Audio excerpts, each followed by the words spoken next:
Adam Smith, José, ¿en serio? Es lo que toca, Oscar. No sé, pero ¿qué lleva? ¿250 años muerto? Pues fíjate, Oscar, que 250 años muerto, seguimos hablando de Gran Smith como el gran clásico de los clásicos. No sé, pero si me dices que vamos a hablar de inteligencia artificial o de cine, vale, pero ¿Adam Smith? Fíjate, Oscar, como simplemente el ejemplo de los alfileres, que cómo un trabajador pasa de producir 20 alfileres en un día a más de 4.000 y el concepto de la mano invisible, ya merece la pena hablar de Adam Smith. De acuerdo, José. Adam Smith.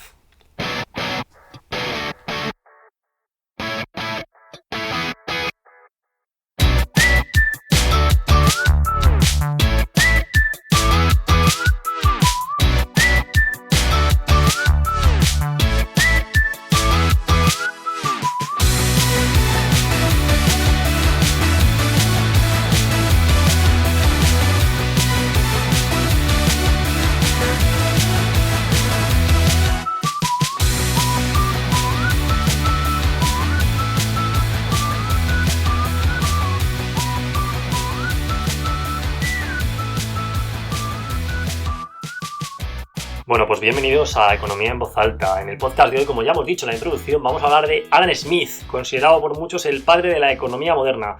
Y antes de entrar en la materia, las cosas más interesantes, vamos a quitarnos esta introducción muy rápidamente. ¿Y qué vamos a decir de Adam Smith? Pues escocés, nacido en el siglo XVIII, en 1723, y es un filósofo de la Ilustración, pero la gente suele pensar más en la Ilustración francesa, en la Revolución Francesa, pero estamos hablando más de una Ilustración escocesa que con sus matices presenta ligeras diferencias. José, ¿qué nos puedes decir de Adam Smith? Pues que esta ilustración escocesa se caracterizaba por la búsqueda de la razón y la ciencia. Esto lo comparte también con la ilustración francesa y prusiana, pero también defendía una fuerte crítica a las instituciones y tradiciones que se consideraban irracionales.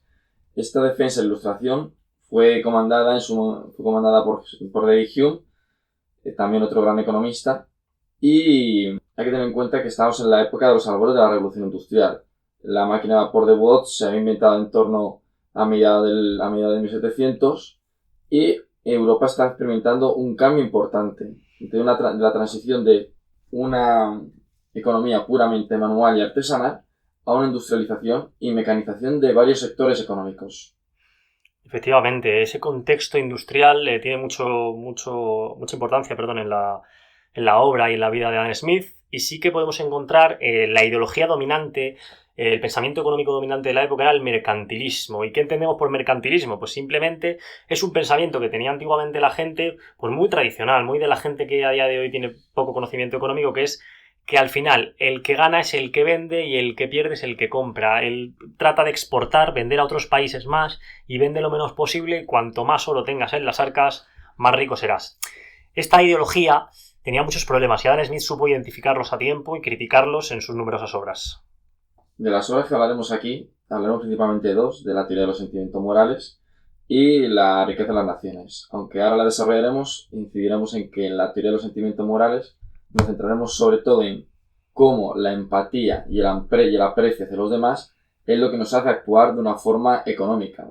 De hecho, Coase hablaba de que Adam Smith se lo puede considerar como el primer economista del comportamiento, el primer economista psicólogo, porque el primer análisis que hace es precisamente ese. Yo actúo porque mis sentimientos me incitan a actuar. Yo me preparo bien la clase, en el caso de ser un profesor, por aprecio a mis alumnos, más allá del salario. ¿Qué pasa?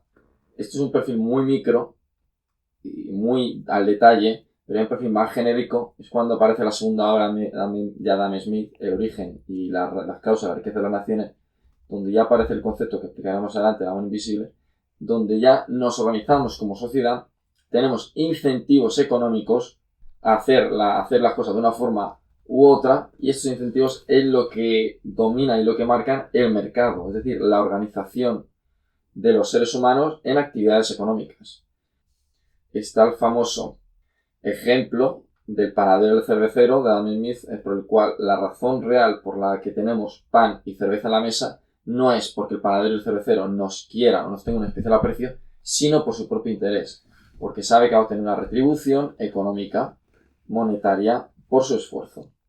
Bien, y bueno, ya vamos a entrar en materia. Una vez que nos hemos quitado esta introducción, vamos a hablar ahora sí, de sus ideas. Y para empezar me gusta la cita del economista español muy importante, Jesús Fernández Villaverde, que para aquel que no le conozca, de verdad, si os gusta mínimamente la economía, tenéis que conocer a este economista. José luego nos va a contar su relevancia, pero en una de sus charlas que suele celebrar, por ejemplo, las muy importantes, las que tienen en la Rafael del Pino, en el auditorio Rafael del Pino, no, perdón, en la Fundación Rafael del Pino.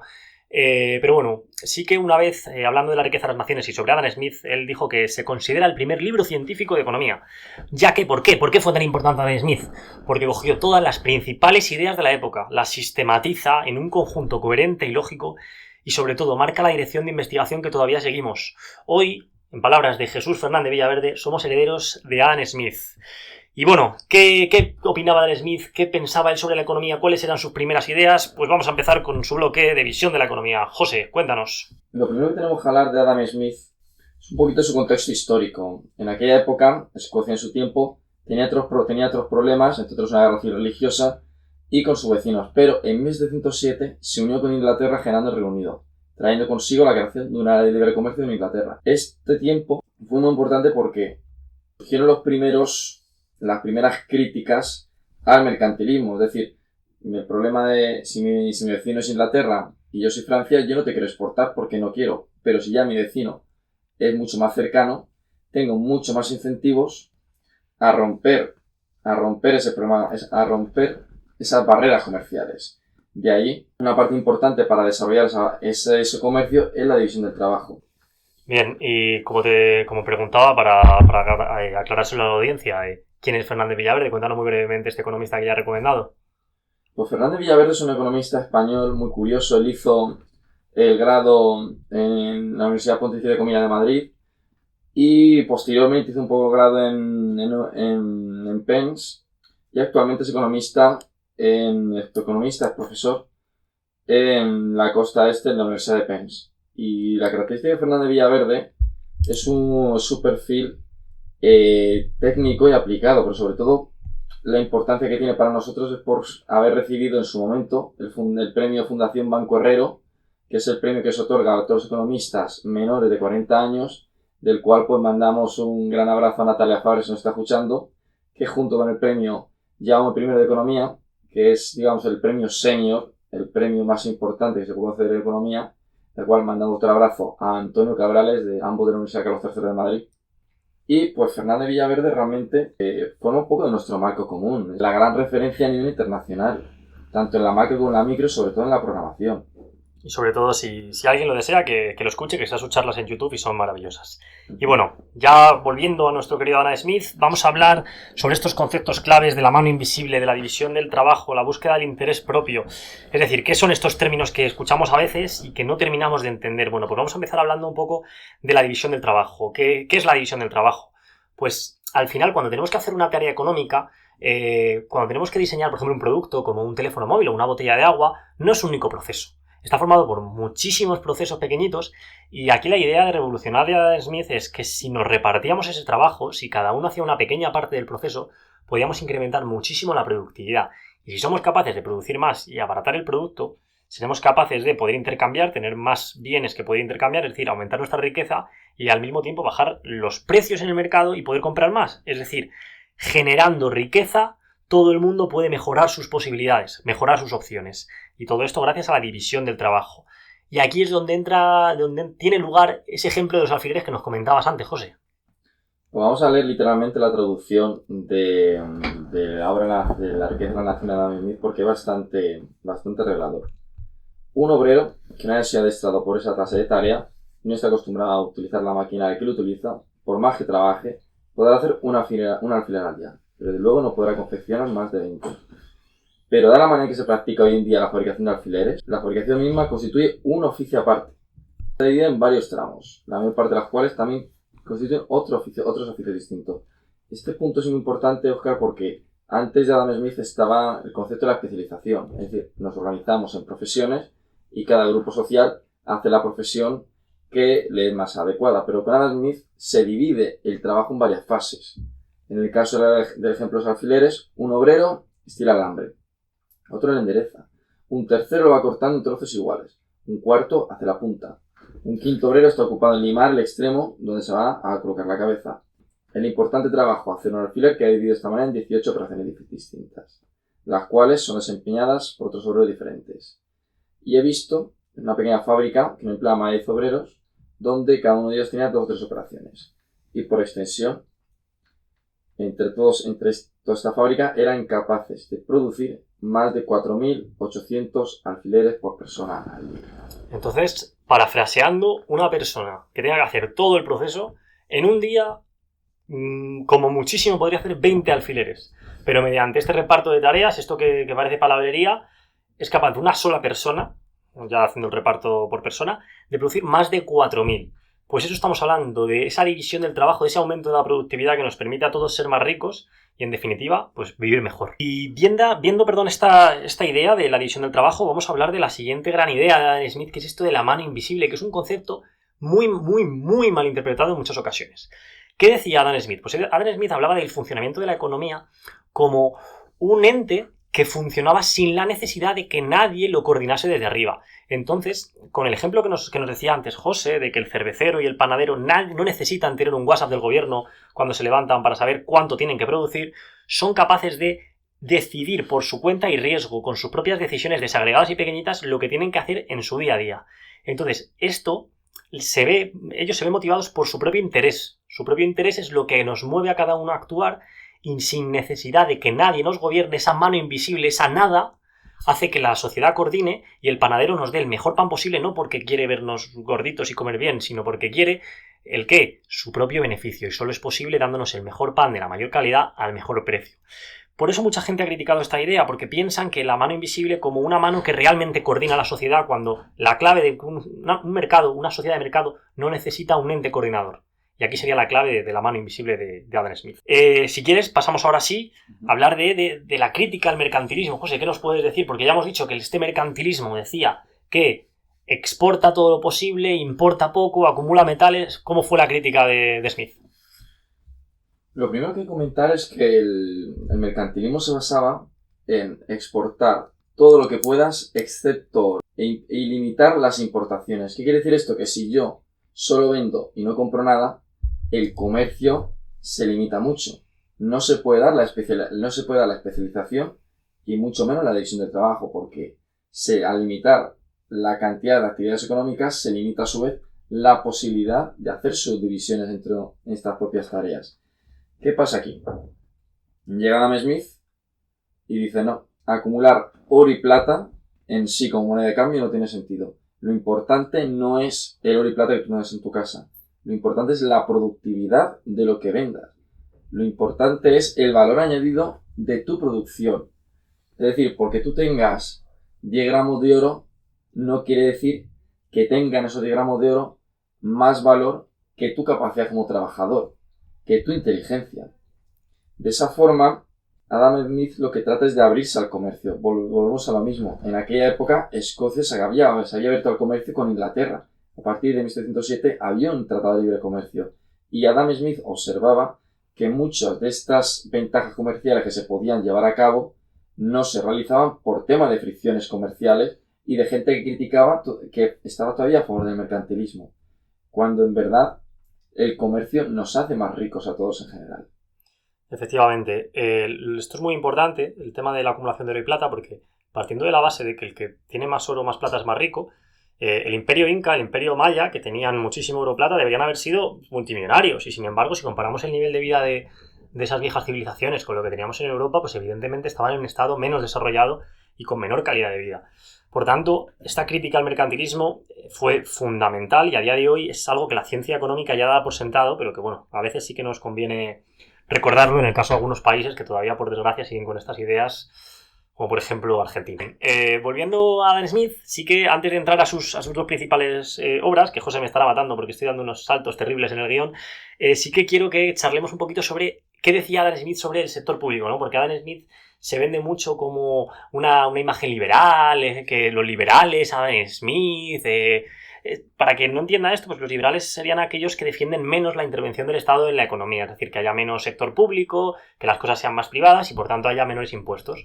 ¿Y están en lo cierto? ¿No están en lo cierto? Bueno, pues lo cierto es que Adam Smith sí que escribió y habló sobre esto y dijo que el Estado, desde su punto de vista, sí que tenía que intervenir en la economía, para cuestiones como defensa o justicia, que es algo que la mayoría de los liberales sí están de acuerdo, y también, en un tercer punto muy ambiguo, que la gente tiende a pensar en obra pública o infraestructuras. Sin embargo, es que, bueno, yendo a los textos originales de Adam Smith, lo que nos encontramos es en aquello que la gente individual o agregadamente no está dispuesta a pagar, pero es bueno para la sociedad.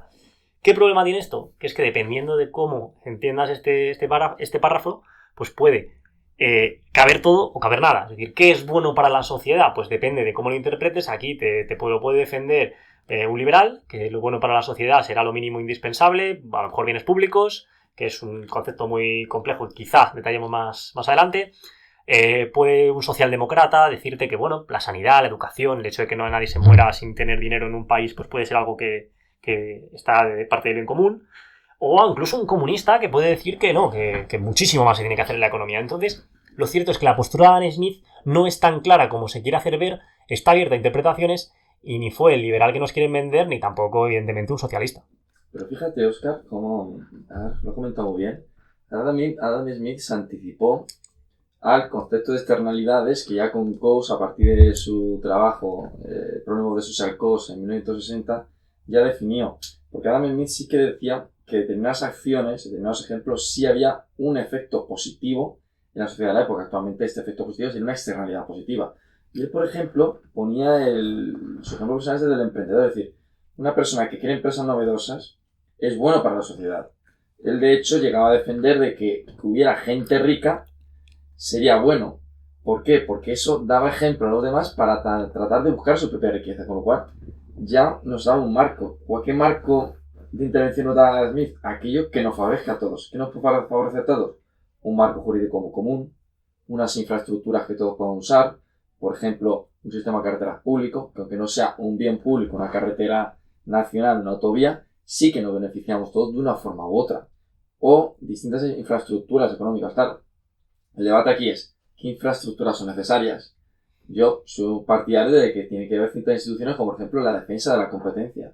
En España tenemos la Comisión Nacional de Mercado de la Competencia, en Portugal la Autoridad de Concurrencia, pero indistintivamente ya nos aporta unas primeras ideas y un marco, como digo, ya completaría de una forma que os. Por lo tanto, ya aquí el debate, si tenemos ya, si cogemos la idea de Adam Smith, el debate ya no es si hay que intervenir o no en la economía.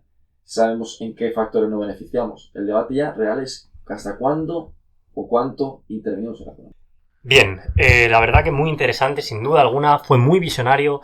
El tema de la defensa de la competencia es un aspecto en el que tenemos ciertas fricciones, tanto José como yo, porque bueno, a quien le interese, podemos quizá en algún futuro hablar sobre esto, pero a quien le interese yo recomiendo que se lea la fábula de Tom Smith y su increíble máquina de hacer pan, y se echará unas risas. Grande, más allá. Bien, vamos ahora con las aportaciones más relevantes que tiene Adam Smith. Ya comentaba antes mi compañero José que tuvo dos obras fundamentales.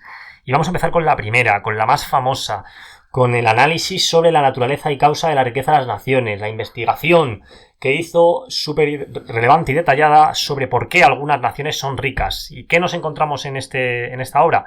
Pues nos encontramos lo primero la teoría de la ventaja absoluta, es decir, cuando decíamos que critica el mercantilismo es porque abraza el libre comercio. Como decía antes mi compañero, el comercio nos hace ricos, nos enriquece, y esto es una cuestión en que la mayoría de los economistas damos por sentado. ¿Y por qué?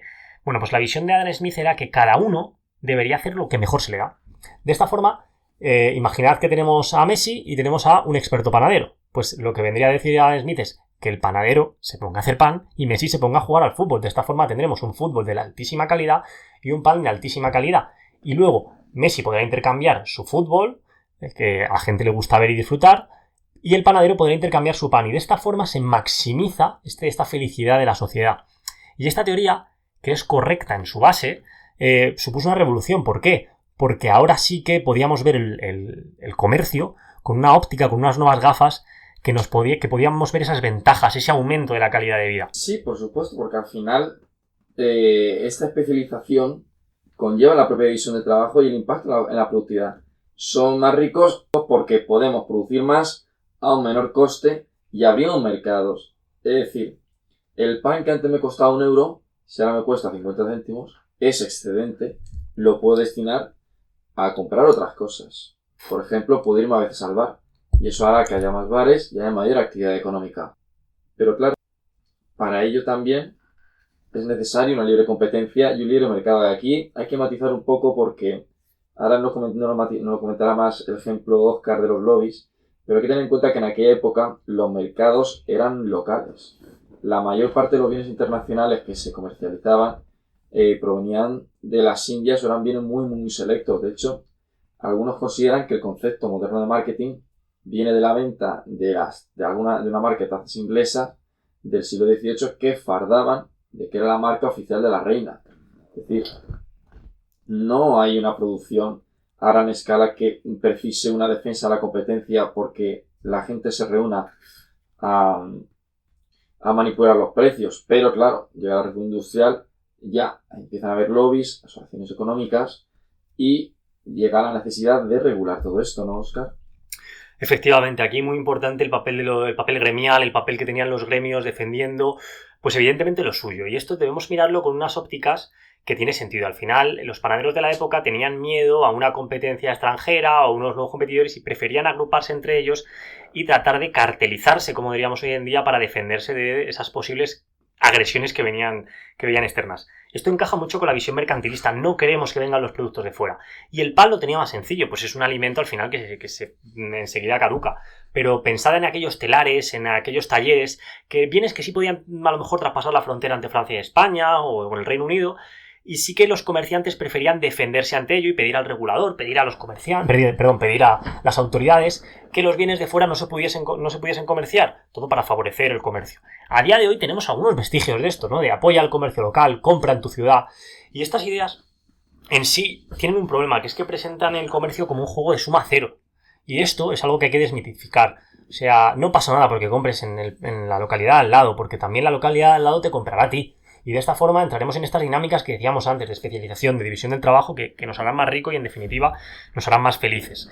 Entonces, importantísimo aquí esta defensa de la competencia, que para la gente que defiende que Adam Smith era un liberal o un defensor de las empresas, aquí hay que matizar muchísimo. Adam Smith estaba radicalmente en contra de las uniones entre empresas. Es decir, tiene hasta un fragmento muy famoso que dice que rara vez dos comerciantes del mismo gremio se reúnen en un sitio sin que eso resulte en ser una conspiración en contra del consumidor. Por lo tanto, sí, garantizar la competencia es algo fundamental bajo la óptica de este autor. Y si quieres podemos hablar también muy rápidamente del tema de los aranceles y los controles, que encaja muy bien con ello, que es, al final, si yo me quiero proteger de los bienes franceses, cada bien que pase la frontera, ¿qué le podemos hacer con un arancel? Aquí vamos a hablar de que, como has comentado antes, Oscar, el arancel lo primero que hace es encarecer los productos extranjeros y abaratar los nacionales. Pero claro, se encarecen por motivos políticos, no por motivos económicos. Si yo quiero comprar el pan al pueblo de al lado, si me ponen un arancel a ese pan, me están perjudicando a mí como consumidor. Y están beneficiando al comercio local, independientemente de si ese trabajador es más eficiente o menos eficiente. De hecho, Adam Smith terminó trabajando como responsable de aduanas, precisamente para asegurarse que esa gestión del comercio se realizara de la mejor forma posible. Luego, aparte de una anécdota muy divertida respecto hasta qué punto los aranceles fueron polémicos en la época de Inglaterra, porque fueron la causa de la fundación del periódico The Economist por John Wilson en 1843, cuando quiso denunciar las Corn Laws, es decir, la legislación del grano y los aranceles que pone el gobierno. Y lo que denunciaba aquí James Wilson eran estos acuerdos corporativos que me estaba comentando antes Oscar entre los propios gremios agrícolas de la época. Es decir, abramos el comercio, que bajen los precios y que la población en su conjunto se beneficie de estos precios más bajos. Genial, pues si quieres vamos a hablar de la teoría de los sentimientos morales, que es su segunda obra, porque bueno, ya hemos visto con la riqueza de las naciones, las principales ideas, también lo que hemos comentado en la introducción, división del trabajo, mano invisible, y estos conceptos son los grandes conocidos, esas grandes ideas, esos grandes pilares que siempre que estudiamos a Adam Smith comentamos, pero hay una faceta de Adam Smith que sin embargo la gente no tiene tan estudiada, no tan trabajada, y es su faceta de filósofo moral, y aquí se ve muchísimo mejor en esta obra, bastante breve, que es la teoría de los sentimientos morales. ¿Y qué nos cuenta aquí Adam Smith? Bueno, pues nos cuenta que, al igual que decía antes que el ser humano buscaba un egoísmo en la riqueza de las naciones para beneficiarse y por tanto no era necesario una coordinación social dirigida, sí que aquí nos habla de un ser humano simpático, empático, que busca esa aprobación social, que es feliz con la felicidad de los demás y de los que lo rodean, y habla de unas virtudes morales como unos entes superiores que estaban por encima de nuestras creencias, como podía ser la prudencia, la justicia, la benevolencia o incluso el autocontrol emocional. Es un tema que a día de hoy está muy vigente. Entonces, es la moralidad esa base de la estabilidad social y es lo que hace que las sociedades aguanten estos sentimientos. Pero claro, aquí mucha gente dice, jolín, si Adam Smith defiende este ser humano tan bondadoso, ¿cómo es posible que este sea también el de la mano invisible, el de competir entre nosotros? Bueno, pues aquí ha habido mucha discrepancia. De hecho, los ingleses hablaban de el problema de los dos Smith, ¿no? ¿Por qué hay dos Adam Smith? ¿Por qué uno parece el que escribe la riqueza de las naciones y la teoría de los sentimientos morales parece otro? ¿Cómo es posible? ¿Eran dos personas? ¿Era este señor bipolar? Y a pesar de que mucha gente habla de que era una incoherencia, yo soy más partidario de defender que no, que realmente estas posturas sí son reconciliables. ¿Por qué? Bueno, pues aquí lo primero, quiero dar las gracias a Carlos Rodríguez Brown, que es un economista español muy famoso, y él lo que habla es que había un error de traducción. Entonces, cuando se hablaba de self-love en su libro, La riqueza de las naciones, lo tradujeron aquí en español como egoísmo. Mientras que egoísmo sería más selfishness, entonces que tiene esa connotación más negativa de enriquecerme y yo mejorar a costa del resto, mientras que por la parte de self-love es querer mejorar, ese amor propio que tenemos las personas hacia nosotros mismos. Entonces, esa primera pieza a mí me parece muy importante. Y segundo, lo que tenemos que ver también es, ¿realmente se puede entender el egoísmo y el altruismo? Me explico.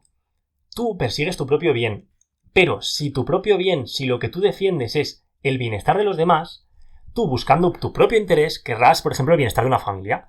Esto se puede ver con una madre o con un padre que tienen en sus funciones de utilidad, en sus perspectivas vitales, ellos son felices. ¿Cómo? ¿Cómo maximizan ellos su felicidad? Haciendo feliz a sus hijos, a sus seres queridos, a sus hermanos, a sus padres. Entonces ahí podemos encajar, ¿no? Un ser humano egoísta que busque su propio bien, pero que su propio bien, su función de utilidad, es el bienestar de los demás. Y aquí, por ejemplo, lo podemos ver con este ejemplo que me puso mi profesor en la universidad, Ramiro, que si escucha algún día esto le mandamos un abrazo fuerte, y es que él hablaba de que Jesucristo también maximizaba su utilidad, ¿vale? Maximizar su utilidad es un término que usamos los economistas para decir que cada uno busca su mayor bienestar. Y lo que él decía es que maximizaba su utilidad, pero ¿cuál era la utilidad de Jesucristo? La felicidad y el bienestar humano. Por tanto, buscando su individualidad, hacía una labor por el resto. Y bueno, si quieres también, sobre este libro, hay un artículo muy interesante que nos va a comentar José, que he hablado varias veces sobre Coase, que para quien no lo sepa, pues Ronald Coase es un economista muy, muy famoso estadounidense que llegó a ganar el premio Nobel y habló largo y tendido sobre este libro. José, ¿qué nos puedes comentar de Coase y la teoría de los sentimientos morales? Lo primero es que hay que matizar que en la teoría de los sentimientos morales, la visión de Smith según Coase es una descripción del hombre, no tanto como lo conocíamos, en la teoría de los sentimientos morales es un hombre utópico, o la ilusión del hombre. ¿Por qué lo decimos? Porque es un hombre que basa su actuación en la mutua simpatía con la gente. De aquí hay un concepto de externalidad, hay un concepto de placer. Si tú eres feliz, yo soy feliz. Se puede entender esto de alguna forma con el amor y los aprecios que sienten las madres y los padres por los hijos nada más nacer. Son felices porque ellos están con ellos. Pero ¿qué pasa? Eso, como hemos comentado al inicio del podcast, en un nivel muy micro, en un nivel muy familiar, en un nivel muy reducido, puede entenderse esas pequeñas comunidades de los Amazonas, del Amazonas, de los bosques de los pigmeos, donde son tan pequeñas, pero cuando llegamos a un perfil macro, un perfil general, un perfil de mercado, ya no existe ese nivel tan pequeño, pero claro, hay que entender también que la teoría de los sentimientos morales tiene también una base religiosa, porque aunque Adam Smith no era ateo, lo cierto es que él sí que ha escrito en su obra como el gran arquitecto del universo, o el gran director de la naturaleza, o en ocasiones incluso la mano invisible. Es decir, yo creo al ser humano de cero, y como él ha creado un ente divino, tiene que funcionar de forma perfecta, aunque no se conozca entre ellos. De ahí que tenga que existir una mano invisible que no mueve nada directamente, pero lo mueve todo indirectamente. De ahí la importancia y los incentivos.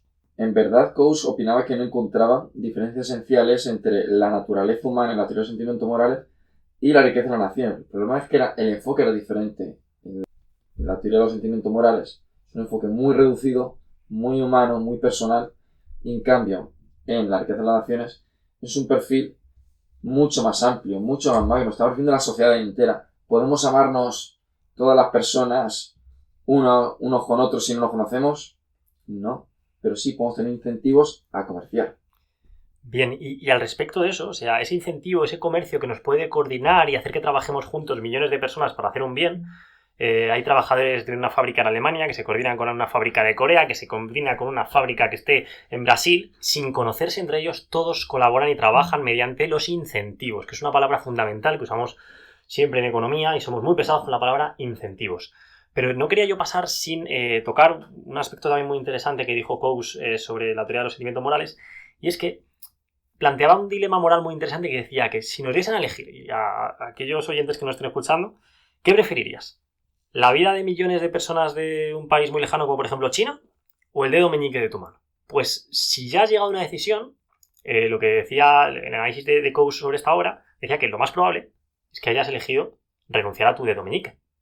Y sin embargo, no es porque tengas amor a estos chinos que viven en la otra parte del mundo, no, sino porque nosotros queremos vernos bien a ojos de un espectador imparcial, es decir, tenemos que parecer valiosos a nuestros propios ojos. Queremos ser merecedores de nuestra propia vida y no estaríamos contentos con un acto inmoral. E insisto, tenemos una insensibilidad sobre la gente que no conocemos, pero sí que queremos tener ese ente superior, ese espectador imparcial, exista o no. Queremos que si alguien nos estuviese mirando desde una ventanita, estuviese viendo a alguien coherente y benévolo.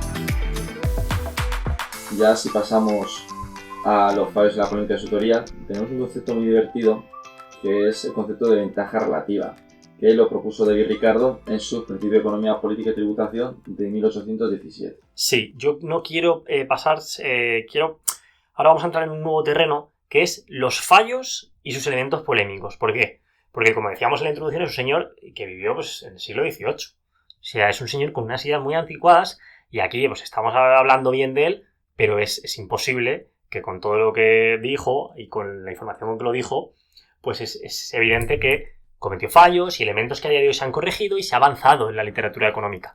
Entonces, el primero que nos comentaba José es la ventaja absoluta y, bueno, es lo que hemos comentado antes, ¿no? Que cada uno haga lo que mejor hace, pero aquí lo complementa Ricardo y por favor, José, cuéntanos qué fue exactamente la teoría de Ricardo. Pues lo voy a explicar en un ejemplo que nos explicaron nosotros en primero de carrera y era si Adam Smith defendía que el que mejor supiera hacer una cosa tenía que hacerla, ¿por qué Tiger Woods no corta su propio césped de su casa? Si seguramente Tiger Woods sea una de las personas que mejor saben cómo tratar el césped. O, como por ejemplo también de Roger Federer. ¿Por qué Roger Federer no corta personalmente el césped de su pista de tenis de su casa? Porque Roger Federer, en el tiempo que tarda en cortar la pista de tenis, puede coger un avión, tener una reunión de negocios en Ginebra, o rodar un anuncio y con el dinero que gana pagar tranquilamente a un jardinero que lo haga de una calidad medianamente aceptable. Pues lo mismo pasa en la vida real. Y el ejemplo que propone aquí David Ricardo, estuvo viviendo en Portugal, tenía parientes en Portugal, y el ejemplo que ponía es el del paño británico y el del vino portugués. ¿Por qué si Inglaterra produce paño y vino mucho más barato que Portugal, comercia Portugal con vino? Porque comparativamente Portugal puede vender vino más barato porque su factor trabajo su factor trabajo de vino es mucho más barato relativamente que Inglaterra respecto al paño. ¿Qué pasa? Esto llevado a la vida real lo que nos dice es cuanto más valor añadido, cuanto más capital incorpores a las cosas, más rico vas a ser. Y el ejemplo lo tenemos en los países nórdicos. Los países nórdicos, en temas de recursos naturales, son muy pobres. Qué oro, qué plata, qué minas tienen. Muy poco. La agricultura es pobre. Pero precisamente por ello de que se han especializado en bienes de alto valor añadido, un buen nivel educativo, pueden competir a nivel internacional. Esa es la clave de la riqueza que complementa David Ricardo respecto a Adam Smith. Cuanto más exportes y cuando tus exportaciones incorporen más capital, más valor añadido, más especialización y más división del trabajo incorporado, más riqueza generarás. Efectivamente, aquí es muy importante porque, claro, Adam Smith lo que decía es que cada uno haga lo que mejor se le da. Pero la pregunta que va después de esto es ¿qué pasa si a alguien se le da mejor todo? ¿Qué pasa si, por ejemplo, me voy yo a una isla desierta con Bear Grylls, especialista en supervivencia, e imaginad que solo tuviésemos dos tareas, que fuesen hacer refugios y buscar leña? Pues evidentemente él hace refugios mucho mejor que yo y buscará leña mejor que yo, porque yo no sé ni siquiera diferenciar si va a arder bien o si va a arder mal. Sin embargo, arder leña es una cosa que recoger leña es algo que yo más o menos puedo hacer, mientras que yo no tengo ni idea de montar un refugio.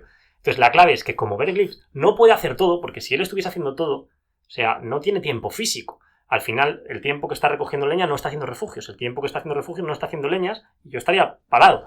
Aquí, como no se puede hacer todo, hay que elegir. Y elegir es renunciar, y llegamos a un concepto fundamental de la economía como es el coste de oportunidad. Que es que como no podemos tener todo, como vivimos en un mundo de recursos finitos, de tiempo finito, tenemos que elegir. Y al elegir dejamos atrás otros caminos. Entonces, en el momento en el que Bear Grylls decida hacer los refugios, porque es comparativamente, relativamente, en lo que me da 1000 vueltas, lo mejor es que yo me vaya a por madera. Y aquí es donde David Ricardo consigue matizar y mejorar la teoría de Adam Smith.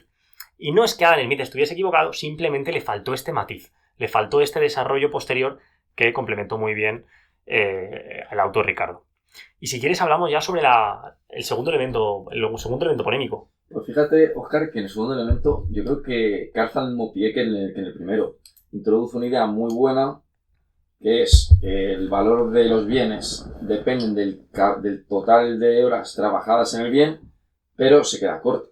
Pero claro, pasar de no tengo ni idea cómo contabilizar el valor de un bien a según las horas trabajadas ya es un avance. ¿Qué pasa? Esto obviamente se queda corto. ¿Por qué? Porque el valor de los bienes no es solo el trabajo físico sino también es son los factores de producción al final. Tierra, trabajo y capital. Efectivamente. Aquí estamos hablando de su teoría del valor. Estamos hablando de que, según Adam Smith, ¿dónde reside el valor de las cosas? Volviendo a la teoría que teníamos antes, los mercantilistas decían que el valor estaba en el oro y la plata. Y como decíamos antes, por ejemplo, México no era un país rico cuando tenía el oro con los imperios antiguos. Sin embargo, lo que dice Adam Smith es no. Aquí la clave, el valor surge del trabajo humano. Es el ser humano trabajando y produciendo lo que consigue desarrollar, lo que consigue crear valor. Y ese valor es lo que consideramos como riqueza en nuestras sociedades. Bien, lo cierto es que Adam Smith mejora, apunta en la buena dirección. La clave no es lo que tenemos, la clave no son los recursos, la clave es lo que hacemos con ellos, lo que producimos. Y sí que a día de hoy tenemos una visión más compleja, que ahora enseguida matizaremos, pero poner el foco en la producción es un acierto, es ponernos en la buena dirección. Luego, sin embargo, ¿por qué decimos que esto es un error?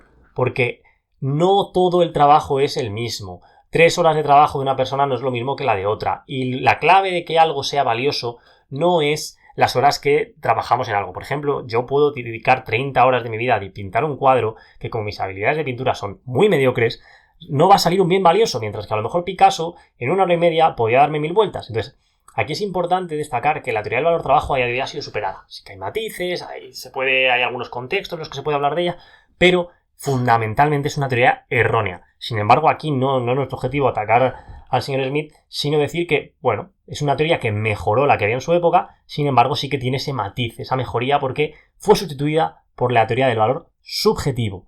¿Y aquí por qué esta teoría es fundamental?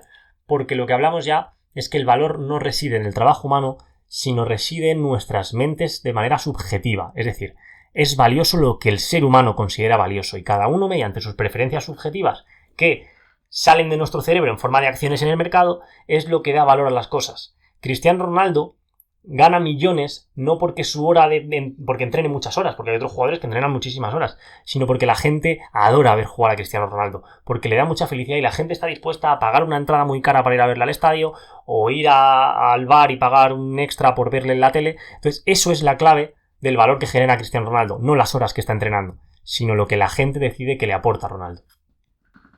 Totalmente. Lo que pasa es que aquí había mucha gente que ha criticado a Adam Smith porque la teoría de valor-trabajo que propuso él, con teoría completamente original respecto a antes, como ya han matizado aquí Oscar, es la teoría básicamente marxista, es lo que se basó Karl Marx. Es decir, Karl Marx defendía que todo el trabajo del obrero era la parte de su riqueza, que por tanto tenía derecho a adueñarse esa parte del trabajo. ¿Qué pasa? Eso también se queda corta porque el valor de los bienes no es solo el coste de producción, incluso aunque pudiésemos contabilizarlo como el coste de producción, sino también como el valor subjetivo, que es lo que comentaba antes mi compañero respecto a la revolución marginalista. Es decir, no solo es lo que me ha costado a mí vender ese producto, producir ese producto, sino también lo que me lo aprecia en el mercado. Había un ejemplo de Marx muy bueno que habla del calcetín de Marx. El calcetín que yo hago a mano, tejiendo, dedicando todo mi esfuerzo, todo mi interés en que ese calcetín sea original, ¿me lo va a apreciar el mercado? La respuesta es depende. Pero en promedio no tiene por qué apreciarte el mercado ese calcetín porque sea tu calcetín. Lo hará si la gente considera que ese calcetín es importante. De ahí la gran ventaja la gran ventaja de Adam Smith. Adam Smith dice, si podemos hacer que ese calcetín sea más barato, independientemente de si sea tu calcetín o no, vamos a mejorar. Vamos a conseguir que los precios sean más bajos y la gente tenga más dinero para comerciar. Pero claro, precisamente esto, ese valor subjetivo, se conseguiría en 1870 cerrar el mercado con la oferta y la demanda. Una parte lo que me cuesta, otra parte lo que aprecia la sociedad, y ahí nos ponemos de acuerdo en qué precio se tiene que vender en el mercado. Y aquí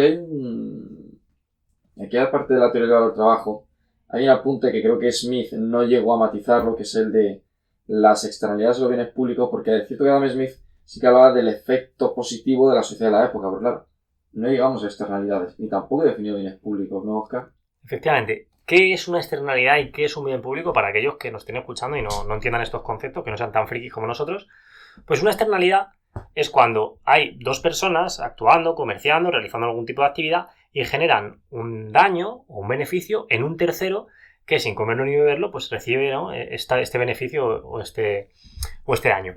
Entonces, por ejemplo, si mi empresa comerciando y vendiendo a unos consumidores por el camino yo he hecho los vertidos al río, pues estaré perjudicando al poblado que tengo al lado del río y estaré generando una externalidad negativa. Mientras que por otro lado, si yo decido vacunarme, pues el médico me vacuna a mí, yo me beneficio, todo muy bien, pero es que aparte yo estoy generando una externalidad positiva en, por ejemplo, mi familia o la gente que me rodea porque yo no voy a contagiarle de la enfermedad en la que me he vacunado. Eso serían las externalidades. Y luego los bienes públicos, José, ¿qué es esto de los bienes públicos? Porque es un concepto un poco más... La gente tiende a pensar que son aquellos bienes que financia el Estado. Y es cierto que es una connotación, pero los economistas le damos otro matiz, le damos otro significado. Es decir, a veces sí que hablamos de la sanidad y la educación como bienes públicos, pero cuando nos ponemos teóricos, la sanidad y la educación no son bienes públicos. ¿Qué es un bien público, José? Cuéntanos. Un bien público, Oscar, es un bien que no es rival y no es excluible. ¿Qué quiere decir esto? Que yo no puedo evitar que otra persona pueda disfrutar del bien y el hecho que yo disfrute del bien no disminuye el disfrute de la otra persona. El ejemplo clásico de bien público son los fuegos artificiales. ¿Por qué? Porque el hecho de que yo esté en las fallas de Valencia viendo el fabuloso castillo que hacen por las fallas no disminuye la utilidad de otra persona. Todos podemos disfrutar de los fuegos artificiales. Los éxitos deportivos de los países es una cosa parecida. El hecho que yo, como ciudadano español, disfrute del éxito que ha tenido la selección femenina de fútbol en el mundial, no hace que otra persona que sea afín a España no disfrute también de ese éxito. Todos nos beneficiamos de ese éxito. Ahora, ¿qué pasa con la sanidad y la educación? No son bienes públicos. ¿Por qué no son bienes públicos? Porque el hecho que haya 10 alumnos más en una clase, pasar de 20 a 30, es un claro prejuicio tanto a la docencia general. Y si ya pasamos de 30 a 40, incluso 50, obviamente la calidad de la enseñanza se va a revertir. En la sanidad pasa igual. Si llega una persona adicional enferma a urgencias, es una camilla más. Son recursos adicionales que hay que destinar. Y los 5 minutos que pasa el médico con un paciente son 5 minutos que no está pasando con el otro. O sea que efectivamente la sanidad y la educación no son bienes públicos. Son bienes que pueden tener externalidades positivas. Exactamente. Y por lo tanto se puede argumentar que deben ser financiadas, sufragadas o subsidiadas por el Estado o no. Y eso es otro tema de debate que quizá tengamos. Pero siguiendo esta teoría, no son bienes públicos. Y aquí una crítica, teoría, ligero fallo de Adam Smith, totalmente entendible, es que no trató estos temas. Y al no tratarlos, su visión económica a día de hoy es incompleta. Pero vamos a ver, que tiene sentido, que es un señor del siglo XVIII, que no tenía por qué él ya saber todo lo que sabemos hoy en día, y cuánto no sabremos dentro de 200 años. Pero bueno, con estos tres elementos, con la ventaja absoluta, con la teoría del valor trabajo y las externalidades y bienes públicos, sí que tocamos estos tres elementos en los que Adam Smith se quedó cojo. A día de hoy sí que sabemos un poquito más. Entonces, ¿qué sabemos a día de hoy de las externalidades y los bienes públicos, José? Con respecto a las externalidades, tenemos que recordar el famoso ejemplo de Pigou, el principal discípulo de Marshall en la Universidad de Cambridge, donde él fue el primer defensor de que existieran seguros públicos de salud y sobre todo seguros públicos agrícolas. ¿Por qué decía esto Pigou? Porque Pigou observaba de que en aquellos campos donde circulaban trenes, la fricción de las ruedas con el raíl creaban chispas que terminaban en los campos y esto a su vez terminaban en incendios, perjudicando gravemente a los campos y a los cultivos de los agricultores. Pigou en ese sentido defendía, y yo también lo defiendo, que el pasar el tren por la vía cerca de los campos e incrementar la probabilidad de incendios, consecuencia era una externalidad negativa. Había que internalizar esa externalidad para aumentar el bienestar general. Eso pasa a día de hoy porque, por ejemplo, en la vivienda, a nivel, por lo menos en España, todas las viviendas tienen un seguro de incendios. ¿Por qué? Porque en caso de que haya un único incendio en una vivienda, es necesario asegurarnos a todos, porque como haya un incendio en una vivienda y no estemos asegurados, los costes totales del incendio son enormes y una persona sola no los puede sufragar. De ahí que sea necesario sufragar entre todos. Es un ejemplo parecido también se puede aplicar al mercado de trasplantes. ¿Qué sentido de que cuanto mayor sea el mercado, cuanto más información se tenga y más claro tengamos el tema del altruismo, más estaremos dispuestos a donar nuestros órganos? Aquí se podría hacer incluso, Oscar, un enlace a la teoría de los sentimientos morales, porque aquí el altruismo y la información es importante. El hecho que yo sepa que mi órgano lo va a poder utilizar otra persona y se va a hacer de una forma completamente justa, sin mediar intereses económicos, hace que yo esté más dispuesto a participar en ello. Pero claro, aquí entramos en otro tema, que es el tema de la información asimétrica. Claro, la información asimétrica nos podemos tirar la vida entera, porque aquí tenemos desde búsqueda de rentas, corrupción, el problema de los limones, de los coches de segunda mano. Pero precisamente por falta de información perfecta, necesitamos que exista un mínimo de seguro. Pasa una cosa parecida con los seguros privados de los coches. Si todos supiéramos cuál es nuestro riesgo real, llegaría el asegurador y nos bajaría el precio o nos subiría el precio. Pero como no es posible saber el riesgo real de cada uno de cometer un accidente de coche, pagamos en general una prima mayor si la gente es menos riesgosa respecto a la gente que es más riesgosa. Eso es un tema también muy interesante dentro de la economía, el tema de la información asimétrica, que, ¿por qué no?, podemos tratar otro día, José, con mucho más detalle. Y si quieres, vamos a pasar ya a uno de los últimos puntos, y es que vamos a hablar de la repercusión, de la influencia que tuvo Adam Smith en otros autores, por qué recordado, a quién llegó, qué consiguió. Y bueno, aquí la clave es que se le considera por muchos el padre de la economía. Sin embargo, aquí la gente se pregunta si hay algún hecho por el cual se le deba considerar el padre en específico. Y es verdad que fue muy importante. Es verdad que lo que decíamos al principio con la frase de Fernández Villaverde, que sistematizó la economía, que le dio además, por primera vez ese cariz científico, ¿no? Antes de Adam Smith, la economía era una rama menor, que podía, como decías, habían tocado pues, los escolásticos, o Aristóteles, o el antiguo Imperio Romano, se podía hablar, pero como un pequeño cajón dentro de otros más grandes, como podía ser la filosofía. Y Adam Smith es el primero en darle esa importancia. Sin embargo, que se considera el padre de la economía, hay otros que lo consideran una mera convención y dejamos a la voluntad de los oyentes que decidan cuál es el papel de Adam Smith como padre o no de la economía. Y sí que yo quiero destacar a qué economistas ha influido Adam Smith, ¿no? Porque quizá podamos hablar en un futuro de ellos, y sí que es muy importante cómo influyó a David Ricardo, que lo hemos comentado antes, ¿no? Sin Adam Smith no hubiese habido esa ventaja comparativa, esa teoría de la ventaja comparativa. Y luego también, muy importante, cómo después lo siguió John Stuart Mill. John Stuart Mill, economista, que criticó fuertemente el proteccionismo, defendió la libre empresa y es un economista que también avanzó bastante en la frontera del conocimiento económico y, como curiosidad para aquellos, uno de los primeros defensores de los derechos de las mujeres, el papel de John Stuart Mill, que descubrí recientemente, y desde aquí pues el reconocimiento a este gran economista. Y luego yo también quiero hablarte, José, de la escuela de la economía neoclásica, de la escuela neoclásica, y es que se dio una cosa muy curiosa de estas que suceden a veces en la historia, una casualidad de estas bonitas, que es que 3 personas en 3 sitios en el mismo momento descubrieron lo mismo. Y esto que los que les gusta la ciencia, la física, la química, ven que a veces sucede, pues en la economía nos ocurrió con la revolución marginalista, y es que Menger en Austria, Walras en Reino Unido, Walras en Francia y Jevons en Reino Unido, a la vez llegaron a descubrir esta revolución marginalista, y en este caso queremos aterrizarlo de la mano de la teoría del valor subjetivo, ¿no? Descubriendo que el ser humano tiende a pensar en términos marginales. Entonces, bueno, aquí queremos romper una lanza a favor de Smith y decir que sin él no hubiese habido esta revolución, que sin embargo avanzó el conocimiento económico, y aquellos que estéis estudiando economía, aunque estéis estudiando economía, gran parte de lo que vais a estudiar es las ideas de la escuela neoclásica, tal y como se concebieron. Y luego, por último, Marshall. Marshall es muy importante, ya que él dijo que leerle en sus inicios fue la llave al aprendizaje de la economía, es decir, que lo que despertó su interés, su curiosidad, esto que a veces ese libro, esa obra de ficción que vemos, ese autor que escuchamos, que despierta esa chispa dentro, ¿no? Y que arde durante tantos tiempos. Y bueno, Marshall, José, cuenta a la gente, para quien no sepa quién es Marshall, qué hizo y quién es Marshall.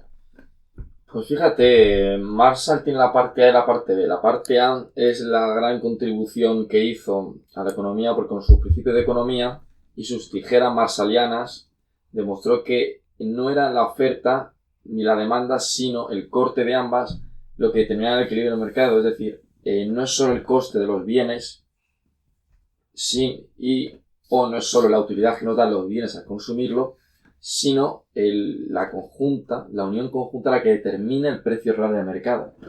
Una PlayStation 5 ahora mismo se puede comprar por entre 500 y 450 euros dependiendo de las ofertas. Pero eso es ahora. Hace 5 años, hace 3 años, durante la época del COVID, en el mercado había tan pocas que el mercado real de la PlayStation 5 superaba los 600 euros, incluso 700 euros, algunos las compraban de segunda mano. ¿Qué decía esto? Que independientemente del coste de la PlayStation 5, que por poner una cifra podría ser 400 euros perfectamente, la utilidad real y el nivel de producción es lo que determina el precio real del mercado. De ahí que no es solo la tijera. La pregunta no es si la que corta es el aspa superior o el aspa inferior de la tijera, sino el corte es total. Y luego también esa es la parte de la gran contribución de haber asentado toda la idea matemática del mercado, cómo empieza con la oferta y la demanda. Y a partir de ahí todo se deriva, todo se debate. Esa es la parte técnica. Y luego está la parte polémica, que es lo que pasó entre él y su mujer, María Paley. Porque María Paley también colaboró con Marshall durante este libro, pero no fue incluida en los créditos.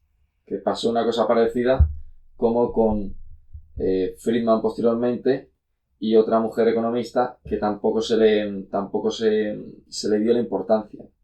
¿A qué quiero decir con esto? De que si nos ceñimos justamente a la obra de Marshall, es innegable la implicación social y económica que tuvo, pero sin irnos a los textos de María Paley originales, es difícil ver en los principios de economía de Marshall cuánta influencia era propiamente de Marshall y cuánta de María Paley, porque ambos fueron profesores de economía en Cambridge durante la época. muy interesante. Desde aquí reconocimiento a todas las partes. Al final hay que defender el conocimiento científico venga donde venga, y en este caso sí que pueden aquí destacar el papel de mujeres que la historia ha tenido invisibilizadas durante mucho tiempo, y la verdad que, fíjate, yo desconocía esta parte de Marshall, José, y te agradezco que me lo comentes porque, jolín, estas cosas que a pesar de mucho estudiar, mucho leer, uno no descubre. Y, jolín, la verdad que me voy muy contento hoy de haber grabado esto, porque aunque no los escuche ni Dios, yo me voy aprendiendo mucho, José, así que te lo agradezco.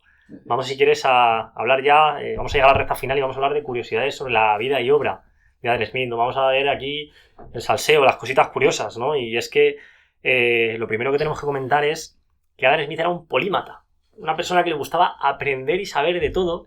Y yo debo decir que tengo una especial fijación por estas personas que les gusta saber y aprender sobre muchos conceptos. Y aquellos que les gusta el mundo de la inversión, pues conocerán a Warren Buffett, que es considerado el mejor inversor y el más famoso. Y la figura de Warren Buffett, pues, que es interesante per se, a mí no me destaca una gran simpatía, ya que es un señor que solo puede hablar de una única cosa. Como por ejemplo le puede pasar a Tarantino, que es una persona que solo sabe hablar de cine.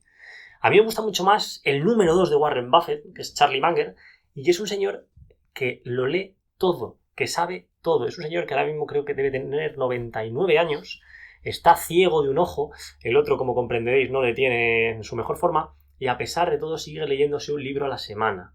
O sea, es una persona que le gusta saber de física, le gusta saber de astronomía, le gusta saber de cómo va la ciencia, de economía, de finanzas, pero también de literatura. Y desde aquí yo creo que los polímatas son muy interesantes, ya que son capaces de encontrar las relaciones entre distintas artes, y si son capaces además de tener un campo de conocimiento férreo como el que tuvo Adam Smith, mejor que mejor. Antes hemos comentado a Hume, que fue contemporáneo de esa revolución escocesa, y un hecho muy interesante es que eran amigos. O sea, y no simplemente eran coetáneos, sino que además se conocían.